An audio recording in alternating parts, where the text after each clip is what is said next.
Sa bawat universo, may mga dambuhalang halimaw na kapag lumitaw, humihinto na ang kwento ng mga bayani at nagiging tungkol na sa pagkaligtas. Ngayon, iraranggo natin ang mga higanting halimaw sa katang-isip mula sa sumisira ng lungsod hanggang sa mga Diyos na kayang wakasan ang planeta. Batay sa lakas, pagkawasak, at potensyal, hindi sa kasikatan o vibes. Mula sa mga halimaw na kayang sumira ng lungsod hanggang sa mga nilalang na kayang kainin ng mundo. Hindi ito tungkol sa pagiging pinaka-cool, kundi kung sino ang natitira pag lahat ay guhuna. Sa ilalim ng listahan, nandoon ang Graboid Deadly Underground o isang bangungot kung nakatayo ka lang. Tama, sa huli, isa lang itong galit na sandworm na kayang talunin gamit ang simpleng taktika at pampasabog. Si Horge ay napakalaki, malakas at nakakagulat na mabilis. Pero isa pa rin siyang mutated na hayop. Sinisira niya ang syudad, hinahagis ang tangke, at di iniinda ang putok ng baril. Ngunit kulang siya sa talino, estratehiya, at wala siyang panlaban sa mas malalakas na halimaw na kayang lumipad, mag-regenerate, o tunawin siya mula sa malayo. Iconic, oo, makapangyarihan. Hindi naman talaga. Si Stay Puft ay malaki at mapanira. Pero mabagal siya, hindi nakatutok, at nakakagulat na marupok. Kapag bumagsak na ang mga supernatural na batas sa paligid niya, para na lang siyang naglalakad na sakuna kaysa totoong halimaw sa labanan. Ito, seryosong upgrade ito. Napakalaki, sinauna, at parang buhay na bundok ang pagkakagawa. Tumatanggap ng modernong sandata, sumisira ng istruktura, at tila hindi mapipigilan. Hanggang sa naging problema ang sikat ng araw. Nakakatakot pa rin at malakas, pero may kahinaan na madaling gamitin. Ngayon, mas delikado na tayo. Ang Kraken ang naghahari sa karagatan. Basta-basta lang winawasak ang mga barko at sumusugod gamit ang supernatural na lakas. Pero nakatali pa rin ito sa mga sumpa at kontrol. Wala itong likas na tibay o laki para makipagsabayan sa totoong kaiju, kaya dito na ito nagtatapos. Nakakatakot talaga ang higanting kolosal sa laki, pagsabog ng singaw, at kung paano niya winawasak ang lungsod sa simpleng pag-transform. Mahalaga lahat iyon. Kapag nawala na ang gulat, mabagal ito, madaling hulaan, at sa huli ay natatalo ng mga halimaw na kayang lumipad, mag-regenerate, o umatake mula sa malayo. Ngayon nagiging banta ang teknolohiya. Sinisira ng mga tripod ang modernong militar gamit ang heat ray at kalasag na di tinatabla ng armas. Ang problema, umaasa sila sa sistema, hindi sa tibay, at ayon sa kasaysayan, hindi sila mahusay mag-adapt kapag lumilihis sa plano ang mga pangyayari. Si Starro ay may kakayahang magkontrol ng isipan sa malawakang antas, kayang sirain ang buong lungsod, at may kakayahang gawing sandata agad-agad ang buong populasyon. Hindi lang siya halimaw, take-over event din siya. Pero ang tibay at bilis ng reaksyon niya ang humahadlang sa pagiging tunay na pinakamalakas. Si Kaiju, ang bakal na higante, ay nakakagulat na mataas ang ranggo sa listahang ito. Tinitiis niya ang mga misil, lumilipad sa kalawakan, na ibabalik ang sarili kahit mapunit, at biglang lumilipat sa full combat mode. Ayaw niyang makipaglaban, pero kapag napilitan siyang lumaban, mas malakas siyang umatake kaysa inaasahan. Si Otachi ang unang kaiju level na bangungot dito. Marunong lumipad, may acid spray, matindi ang tibay at malupit ang lakas sa malapitan. Kinailangan ng isang Jaeger na ibigay lahat para mapabagsak siya, at kahit ganoon, malaki pa rin ang kapalit. Mula rito, mas magulo na ang lahat. Si Smog ay isang panganib sa sarili niyang mundo. Napakatalino, may baluting halos hindi mapasok, at kayang wasakin ang mga lungsod gamit ang apoy ng dragon. Pero laban sa tunay na kaiju, hindi sapat ang laki at lakas niya. Delikado siya. Pero hindi siya ginawa para sa labanang halimaw laban sa halimaw. Sa ganitong sukat, si Rodan ay puro agresyon at bilis. Ang paglipad niya ay lumilikha ng shockwave na parang bagyo, at kaya niyang dumaan sa mga syudad na parang papel. Hindi siya ang pinakamatalinong kaiju, pero bilang sakuna mula sa himpapawid, mabilis nilalamon ni Rodan ang anumang nasa ilalim niya. Hindi lang lakas ang panalo ni Mothra. Nananalo siya dahil sa versatility, energy beams, sapot, katalinuhan sa paglipad, at kakayahang lumaban sa mas malalakas kahit mas mahina siya.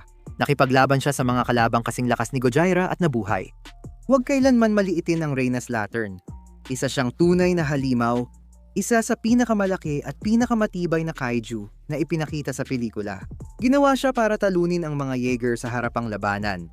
At kahit na may sabayang pag-atake, kailangan ng matinding sakripisyo para mapabagsak siya.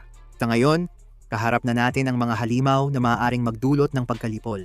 Si Zora ay hindi mabilis, hindi siya maliksi, pero siya ay isang kalamidad. Isang naglalakad na bulkanikong sakuna na ang kamatayan lang niya ay kayang lipulin ang buong mga ekosistema. Hindi mo kailangang labanan si Zora. Ang mismong pag-iral malapit sa kanya ay isang talong laban na. Nakakatakot ang halimaw ng Cloverfield dahil sa laki nito. Hindi tinatablan ng mga modernong tangke at misil ang batang bersyon. Tuloy-tuloy pa rin sa paglakad. Paano pa kaya ang adultong bersyon? Yan ay nagpapahiwatig ng isang bangungot na pangplanetaryong antas. Hindi pa natin ito lubos na nasasaksihan at nakakatakot na iyon sa sarili nito. Si Haring Kong ay lakas at talino sa labanan bilang dambuhalang unggoy, gumagamit ng kagamitan, mabilis mag-adapt, at kayang tapatan ang mga kalabang kasing lakas ni Godzilla. Hindi siya ang pinakamalakas na kaiju na nabubuhay, pero isa siya sa pinakamapanganib kapag harapan ng laban. Si Gamera ang tunay na halimbawa ng hindi pinapansin. Kaya niyang tapatan ng mga kaiju, lumilipad ng mabilis, nagpapakawala ng apoy at enerhiya, mabilis magpagaling, at lumalaban kahit dapat patay na siya. Di tulad ni Kong, si Gamera ay nilikha para lumaban at manalo laban sa mas malalakas na halimaw. Ang sandworm ng Arrakis ay hindi lang dambuhalang halimaw, kundi puwersa rin ng kalikasan. Lumalaki ang mga ito ng daan-daang metro, mas mabilis pa sa sasakyan sa ilalim ng buhangin, at kayang burahin ang hukbo, taga-ani, o pamayanan sa ilang segundo kapag natutukan. Kung ikaw ay nasa teritoryo nila, wala talagang laban, ang mismong lupa ay lumalaban sa'yo at mawawala ka na lang bago ka pa makareaksyon. Ang buhanging uod ay hindi nangangaso, inaangkin nito. Dito na nagiging pangit ang sitwasyon. Diretsahang binuli ni Mechagodzilla, nilampaso siya ni Godzilla sa lakas, at mapapatay sana niya ito kung walang nakialam. Perpektong pagtutok, walang tigil na agresyon, walang takot. Umiiral ang bagay na ito para pumatay ng kaiju ng mahusay. Si Ghidorah ay hindi lang basta makapangyarihan. Siya ay parang isang sakuna, isang buhay na extinction event na binabago ang mundo sa simpleng pag-iral niya. Regenerasyon, gravity, sinag, paglipad, at kakayahang kontrolin ng panahon. Si Ghidorah ay hindi nakikipaglaban para sa teritoryo, sinasakop niya ang mga mundo. Si Destroya ay bunga ng ebolusyon na naging parang krimen sa digmaan. Ipinanganak mula sa oxen ng Destroyer. Umiiral siya partikular para labanan si Godzilla at halos nagtagumpay dahil sa maraming anyo ng regenerasyon, matinding tibay, at lakas na halos itinulak si Godzilla sa kanyang sukdulang hangganan. Si Godzilla ang batayan na sumisira sa karamihan ng mga universo. Nuclear na tibay, lakas na pangkontinente, atomic breath na bumubuta sa Hollow Earth, at karanasan sa pakikipaglaban sa mga banta na kayang magpawala ng buong mundo. Hindi siya ang pinakamalakas dito, pero siya ang sukatan. Kapag natalo mo si Godzilla, kabilang ka na sa pinakamalalakas. Hindi lang malaki si Surtur, kundi hindi rin siya mapipigilan. Kapag siya ay lubos ng nagising, winawasak niya ang Asgard gamit lang ang isang hampas. Naguguho ang mga Diyos at nagliliyab ang mga kaharian sa paligid niya. Walang makakapigil sa kanya kundi ang tadhana. Hindi na ito basta laban ng mga higante. Ito na ay sakuna ng mitolohiya. Si Bayamot ay higit pa sa mga pisikal na halimaw. Sa karamihan ng mga paglalarawan, isa siyang kosmikong tagapagbalanse na ang bawat galaw ay nagbabanta sa mga mundo. At ang presensya niya ang nagpapanatili ng balanse sa realidad. Kinakatakutan siya ng mga dragon, iginagalang ng mga Diyos. Pag sumali si Bayamot sa laban, nawawalang saysay na ang digmaan. Napakalaki ng serpiente ng mundo na ang kanyang mga laban ay nakakabasag ng mismong oras. Sumasabay siya kay Thor sa suntukan na kayang mabasag ang realidad, pumulupot sa planeta, at makaligtas sa mga pangyayaring bumabago ng kasaysayan. Ang laki, lakas, at alamat niya ay naglalagay sa kanya sa itaas ng anumang nilalang na nakatali lang sa isang mundo. Sa puntong ito, hindi na mahalaga ang sukat. Hindi na nakikipaglaban si Galacticos sa mga halimaw. Nilalamon niya pati ang mga ito at mga planetang kinatatayuan nila. Walang halaga ang buong sibilisasyon. Walang halaga ang antas ng kapangyarihan. Kapag dumating si Galactico na gutom, Tapos na ang rango para sa lahat ng mas mababa sa kanya.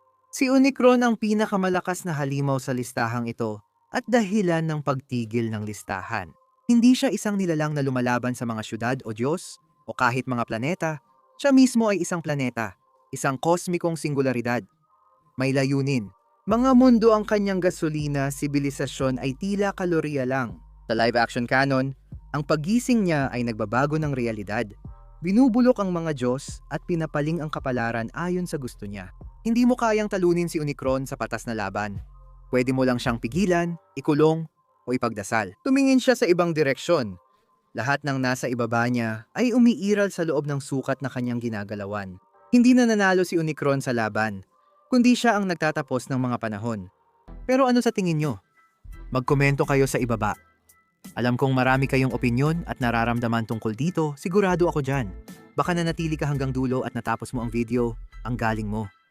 Maraming salamat sa panunood at sa pagsuporta sa amin. Kung gusto nyong mag-subscribe, sige lang. Makakapanood pa kayo ng mas maraming ganitong video linggo-linggo. Kita-kits sa susunod.